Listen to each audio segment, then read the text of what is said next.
2 দিনের সফরে সংযুক্ত আরব আমিরাতের দুবাইয়ে গেছেন প্রধান উপদেষ্টা doctor Mohammad Yunus. World government সামিটে অংশ নিতে তার সফরসঙ্গী হয়েছেন পররাষ্ট্র উপদেষ্টা এম তৌহিদ হোসেন, প্রেস সচিব শফিকুল আলম ও উপপ্রেস সচিব আজাদ মজুমদার সহ একটি প্রতিনিধি দল। স্থানীয় সময় বৃহস্পতিবার দুপুরে সম্মেলনে বক্তব্য রাখবেন ডক্টর ইউনূস।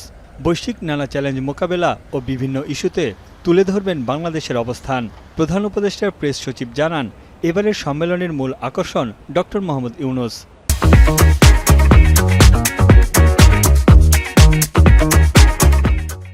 ওয়ার্ল্ড গভর্নমেন্ট সামিটে ওনার ঠিক লাঞ্চের পরপরই ওনার একটা লাঞ্চের আগে ওনার একটা স্পিচ আছে, সেখানে উনি কথা বলবেন।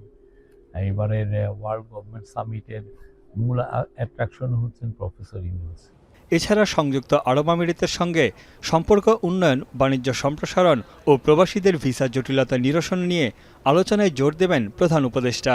দুবাইয়ের যে রুলার শেখ রশিদ আল মাকতুমের সাথে একটা মিটিং আছে সকালে। ইউএইতে আমাদের ভিসা কিন্তু বন্ধ আছে, তো স্যার চেষ্টা করবেন যে এই বিষয়টা নিয়ে রেজ করতে এবং এই বিষয় নিয়ে কথা হবে।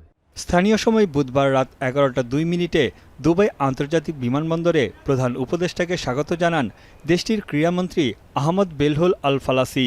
এ সময় আরও উপস্থিত ছিলেন আমিরাতে নিযুক্ত বাংলাদেশের রাষ্ট্রদূত তারেক আহমেদ ও ঢাকায় আমিরাতের রাষ্ট্রদূত আবদুল্লাহ আলী খাসাইফ আল হামুদি।